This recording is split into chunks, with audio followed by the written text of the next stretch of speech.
tugal sa lahat ng dinadaanan sa kalsada Luzon, Visayas at Mindanao dahil ang Peltranco ang pinakamadayo ng biyahe sa lahat ng transportasyon. Nagakalungkot isipin na pati ang management nga dito pinasukan na rin ng demonyo.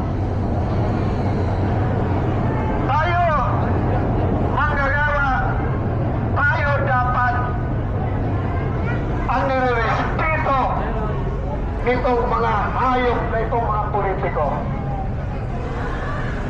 Bakit kanyo?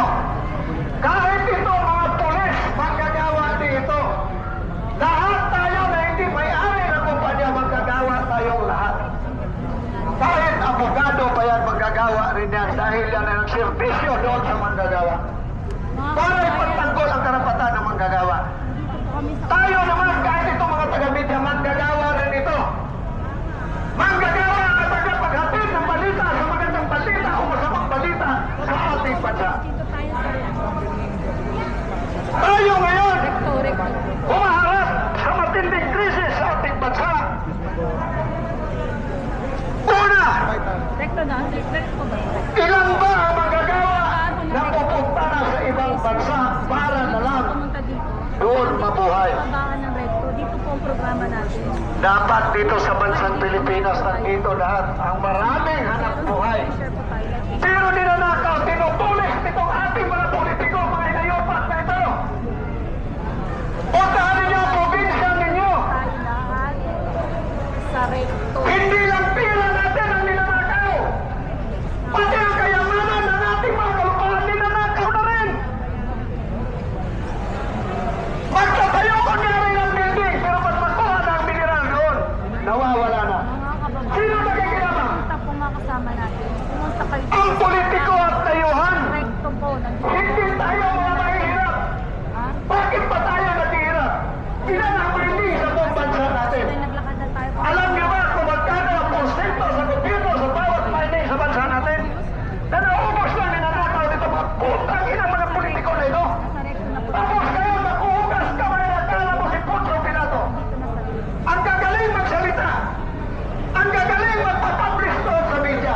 Ang gagaling magsalita ng mga vlogger na ito daw, mabuting tao. Yan mga Mabuting magnanakaw pala ito.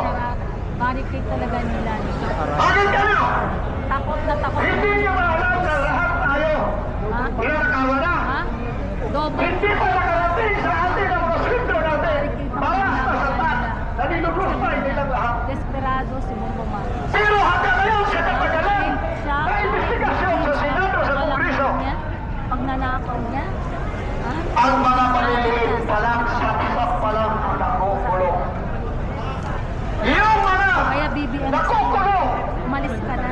na mga DPWH, hindi naman siguro ganun tayo kabubo. Accessories lang yan. Kahit itong mga pulis, alam nila yan. Accessories lang o kakrayan yan. Bakit? Ginamit lang yan. Ang problema lang ito mga taong to, nagpagamit din. Nagpagamit din kapit sa patalim para din kumita ng paldo-paldo. Pero hindi nila alam, pagdating ng dulo, sila lang ang makukulong. Ligtas ang kanilang amo. Yun ang nangyayari ngayon. Himay-himayin natin to ng tulo. Bakit? Sinasabi na malinis daw ang budget natin noong 2025. Sino ba ang nag-umpisa para ang budget? Mahimay-himay. Galing yan doon sa presidente natin bago dalhin doon sa Kongreso para himay-himayin at para magiging batas. Dalhin doon sa Kongreso bago sa Senado at para maisa batas. Pero hanggang ngayon, nanatili ito na walang saysay. At siguro, marami pang magsalita.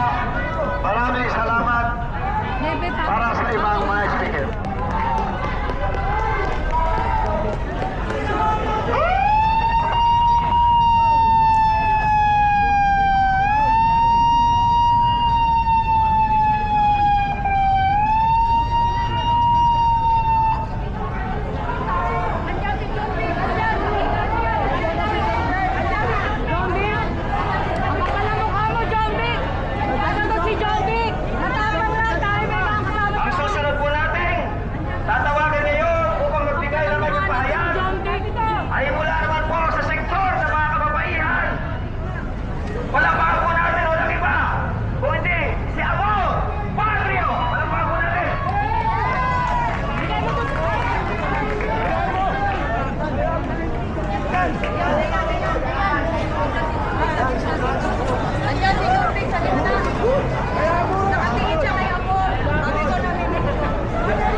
ang kordero ng Diyos. Ito ang nag-aalip.